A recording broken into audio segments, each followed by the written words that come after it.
Manipur ki ahanba neuro patients ke amatangairaba specialized hospital neuro emergency trauma net multi speciality hospital singjai mathak tongtham likai da handuk chare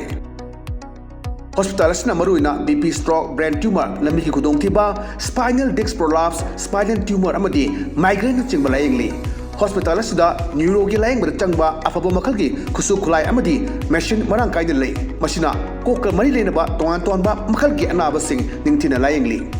lamdam masida neurosurgeon yamna tangariba maramna chingmadi arapa mafumdagi lakpa anabasi neurosurgeon unanaba honabada awaba kya mayongdari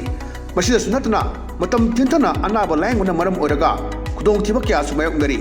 masi punamakdagi kharado orabusu kananaba Dr. Parkinson Singh MCS Neurosurgery AIMS New Delhi na masamaki hospital asida pung kunmari leituna anaba sing layingli hospital asida ataba mamalda laying batanatana OPD general amadi ICU beds operation medicine x-ray amadi lab ka mai lena basnasu ataba mamalda hangalli ngasi magdenshin biro amadi kudong saba singa silobiyo hena ku bamrol di damak hospital asigi telephone number 7005534166 natraga 8974572154 da pau phabirak biyagani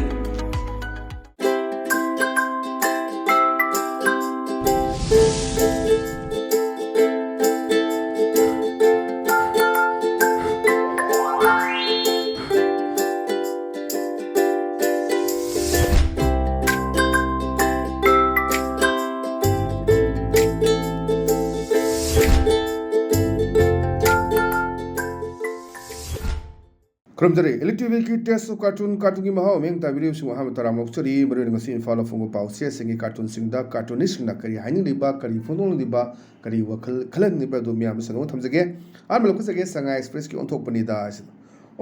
ba cartoon sing view am phajaba koi official la akanda lambi gi matai di yungba yot ki po se phukdok pani phuktu ga koi gi u na mo china ba tharang torok pa da lekai gi an sing na han sin hang bane kari gi noi bungo hanagi yot ki electric post mayam loktholaga ugi na sindu idina adanga sai ki department ki live kangbu sina hai o yot ki post di khinglaga irang yam tholi ugi sidi khingladi makon thoktre dana center ki order ni khurana yam nongning bane khoi gi hoi post khingbagi chane bisi loina ma ji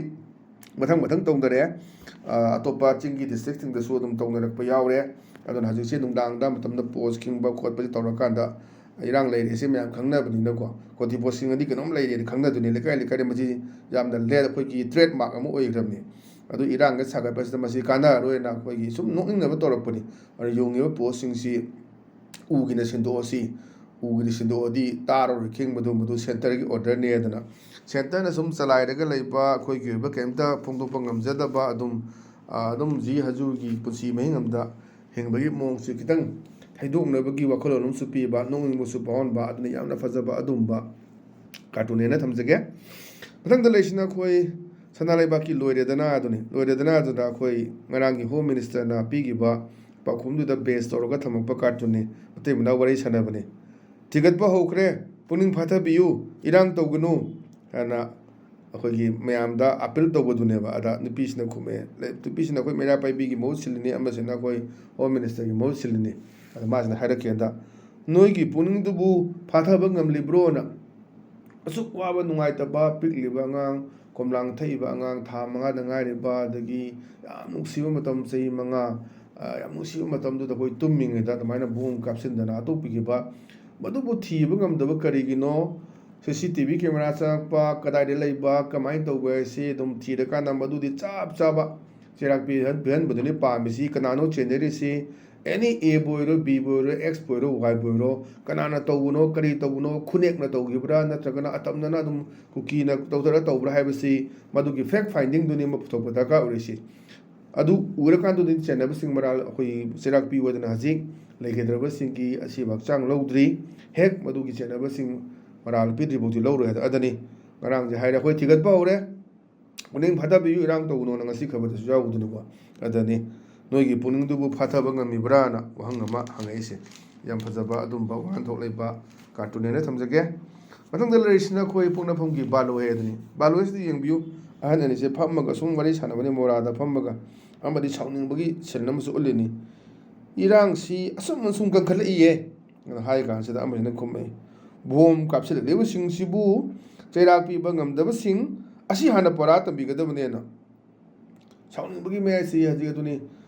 ꯄꯤꯛꯏꯕ ꯑꯉꯥꯡꯗꯨꯁꯨ ꯍꯦꯟꯅ ꯊꯃꯣꯏ ꯀꯥꯏꯕ ꯇꯣꯉꯥꯟ ꯇꯣꯉꯥꯟꯕ ꯑꯩꯈꯣꯏꯒꯤ community ꯃꯌꯥꯝꯗꯒꯤ social ꯃꯤꯗꯤꯌꯥꯗ ꯅꯨꯡꯉꯥꯏꯇꯕ ꯃꯌꯥꯝ ꯑꯃ ꯐꯣꯡꯗꯣꯛꯅꯔꯛꯄ ꯅꯥꯒꯥꯒꯤ ꯏꯆꯤꯜ ꯏꯅꯥꯎ ꯅꯨꯄꯤ ꯑꯃꯁꯨ ꯁꯤꯗꯩꯗ ꯁꯣꯁꯤꯌꯦꯜ ꯃꯤꯗꯤꯌꯥꯗ ꯐꯣꯡꯗꯣꯔꯛꯄ ꯅꯨꯡꯉꯥꯏꯇꯕ ꯇꯣꯉꯥꯟ ꯇꯣꯉꯥꯟꯕ ꯖꯒꯥꯁꯤꯡ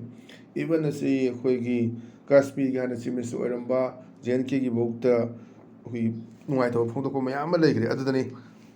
ꯏꯔꯥꯡꯁꯦ ꯁꯨꯝ ꯍꯦꯟꯒꯠꯂꯛꯏ ꯀꯃꯥꯏꯅ ꯇꯧꯗꯣꯏꯅꯣ ꯈꯪꯗꯦ ꯍꯥꯏꯅꯤ ꯀꯟꯈꯠꯂꯛꯏ ꯍꯥꯏ ꯀꯥꯟꯗ ꯕꯣꯝ ꯀꯥꯞꯁꯤꯜꯂꯛꯂꯤꯕꯁꯤꯡꯕꯨ ꯆꯩꯔꯥꯛ ꯄꯤꯕ ꯉꯝꯗꯕꯁꯤꯡ ꯍꯥꯟꯅ ꯐꯥꯔ ꯇꯝꯕꯤꯒꯗꯕꯅꯦꯅ ꯐꯣꯡꯗꯣꯛꯄ ꯌꯥꯝꯅ ꯄꯦꯟꯗꯕ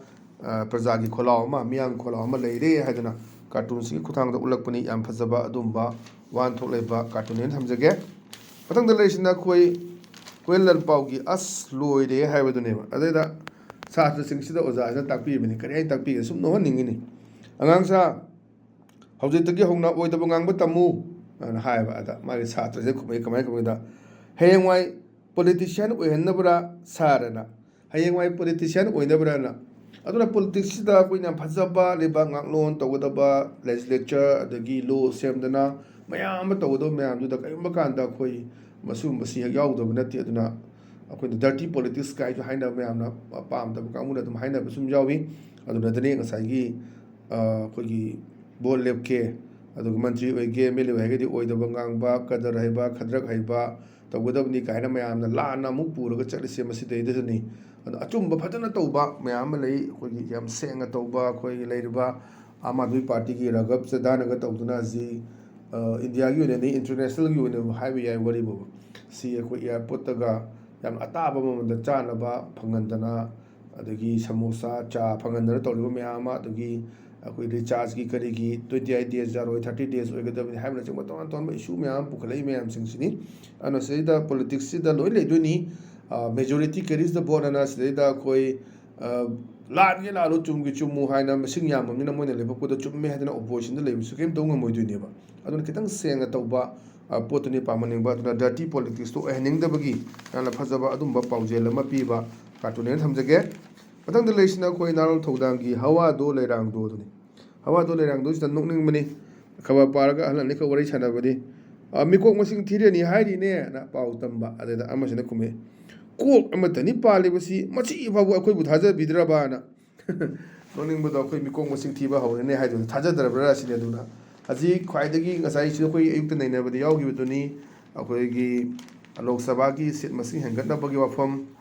ꯑꯗꯨꯗ ꯃꯅꯤꯄꯨꯔꯒꯤꯅ ꯀꯃꯥꯏꯅ ꯇꯧꯒꯗꯕ ꯗꯤꯂꯤꯃꯤꯇꯦꯁꯟ ꯀꯃꯥꯏꯅ ꯇꯧꯕ ꯑꯗꯒꯤ ꯁꯤꯗꯩꯗ ꯑꯩꯈꯣꯏ ꯐꯣꯔꯦꯅꯔ ꯇ꯭ꯔꯤꯕꯨꯅꯦꯜ ꯁꯦꯝꯃꯝꯗꯕ ꯁꯦꯝꯃꯀꯥꯟꯗꯗꯤ ꯁ꯭ꯇꯦꯠ ꯃꯦꯇꯔꯅꯤ ꯁ꯭ꯇꯦꯠ ꯁꯨꯅꯤ ꯍꯥꯏꯗꯅ ꯃꯤꯅꯤꯁꯇ꯭ꯔꯤ ꯑꯣꯐ ꯍꯣꯝ ꯑꯦꯐꯤꯌꯔꯁꯅ ꯑꯩꯈꯣꯏ ꯆꯦ ꯄꯥꯎꯈꯨꯝ ꯄꯤꯔꯛꯑꯦ ꯍꯥꯏꯗꯅ ꯑꯉꯣꯝꯆꯥ ꯕꯤꯃꯣꯜꯅ MPꯅ ꯑꯩꯈꯣꯏ ꯁꯣꯁꯤꯌꯦꯜ ꯃꯤꯗꯤꯌꯥꯗ ꯊꯥꯒꯠꯂꯛꯄ ꯄꯦꯖꯇ ꯊꯥꯒꯠꯂꯛꯄꯗ ꯃꯥꯒꯤ ꯑꯩꯈꯣꯏ ꯅꯥꯔꯣꯜ ꯊꯧꯗꯥꯡꯅ ꯐꯣꯡꯗꯅ ꯇꯧꯔꯤꯕ ꯃꯌꯥꯝ ꯑꯗꯨꯅꯤ ꯑꯗꯨꯒꯤ ꯄꯣꯠꯇꯨꯗꯅꯤ ꯑꯗꯨꯅ ꯁꯤꯗꯩꯁꯤꯗ ꯑꯩꯈꯣꯏ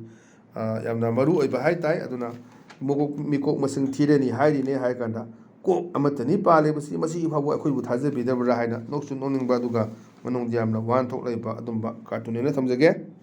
ꯃꯊꯪꯗ ꯂꯩꯔꯤꯁꯤꯅ ꯑꯩꯈꯣꯏ ꯄꯤꯄꯜꯁ ꯀ꯭ꯔꯣꯅꯤꯀꯜꯒꯤ ꯊ꯭ꯔꯁꯗꯦ ꯊꯤꯌꯦꯇꯔꯤꯖꯅ ꯁꯤꯗ ꯀꯔꯤ ꯍꯥꯏꯒꯦꯗ ꯑꯗꯨꯝ ꯊꯕꯛꯇꯒꯤ ꯄꯣꯊꯥꯔꯛꯄ ꯀꯔꯤ ꯏꯁꯨ ꯃꯌꯥꯝꯁꯤꯗ ꯕꯦꯁ ꯇꯧꯕꯅꯤ ꯒꯣ handling peace should not create problems ꯑꯁꯤꯒꯤ ꯄꯤꯁ ꯂꯥꯛꯅꯕ ꯍꯣꯠꯅꯕꯁꯤꯅ ꯑꯩꯈꯣꯏ ꯀꯔꯤꯝꯇ ꯑꯩꯈꯣꯏ ꯄ꯭ꯔꯣꯕ꯭ꯂꯦꯝ ꯀ꯭ꯔꯤꯌꯦꯠ ꯇꯧꯔꯣꯏ ꯁ꯭ꯄꯦꯁꯦꯜꯂꯤ ꯐꯣꯔ ꯑꯁ ꯑꯩꯈꯣꯏꯒꯤ ꯑꯣꯏꯅ ꯔꯤꯇꯥꯌꯔ ꯑꯣꯏꯕ ꯑꯩꯈꯣꯏꯒꯤꯗꯤ transaction and bank and fees ꯑꯅ ꯃꯌꯥꯝꯁꯦ ꯑꯗꯨꯅ ꯑꯩꯈꯣꯏꯗꯤ ꯔꯤꯇꯥꯌꯔ ꯑꯣꯏꯔꯕꯅꯤꯅ ꯃꯗꯨ ꯇꯧꯔꯣꯏ ꯑꯗꯨꯅ ꯀꯩꯁꯨ ꯀꯥꯟꯅꯔꯣꯏ ꯍꯥꯏꯕꯒꯤ ꯑꯗꯨꯝꯕ ꯃꯦꯁꯦꯖ ꯑꯃꯁꯨ ꯄꯤꯕ ꯀꯥꯔꯇꯨꯟꯅꯦꯅ ꯊꯝꯖꯒꯦ ꯑꯗꯨꯅ ꯉꯁꯤꯒꯤꯗꯤ ꯑꯗꯨꯝ ꯚꯦꯂꯤ ꯇꯤꯚꯤꯒꯤ ꯇꯦꯁ ꯑꯣꯐ ꯀꯥꯔꯇꯨꯟꯒꯤ ꯃꯍꯥꯎ ꯃꯇꯥꯡ ꯑꯁ꯭ꯋꯥꯏ ꯂꯣꯏꯁꯤꯟꯖꯔꯦ ꯃꯤꯠꯌꯦꯡ ꯇꯥꯕꯤꯔꯤꯕꯁꯤꯡꯕꯨ ꯑꯃꯨꯛ ꯍꯟꯅ ꯈꯨꯔꯨꯝꯖꯕꯒ ꯂꯣꯏꯅꯅ ꯀꯥꯏꯅꯅꯕ ꯌꯥꯊꯪ ꯄꯤꯅꯕꯤꯔꯁꯤ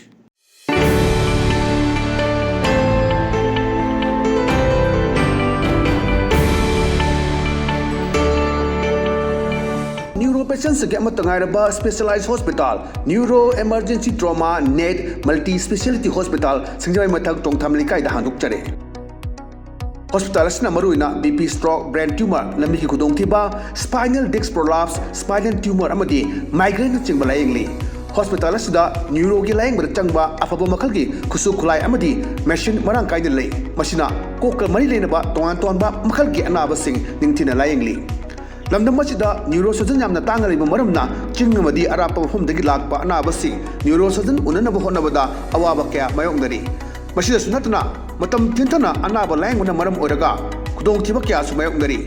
मसी पुनमक्तगी खरद ओरबसु कन्ननबा doctor Parkinson Singh MCS neurosurgery AIIMS New Delhi ना मसामकी हॉस्पिटल असिदा पुंग कुनमरी लेदुना अनाब सिंह लायंगली हॉस्पिटल असिदा अताब ममलदा लायंग बतनतना OPD जनरल अमदी ICU beds operation medicine x-ray अमदी लैब कमैली नबसदसु अताब ममलदा फंगल्ली ngasi maglension biro amadi kudong chaba singa silobiyo hena kuba mrol gidamag hospital asigi telephone number 7005534166 natraga 8974572154 da pau phabirak yagani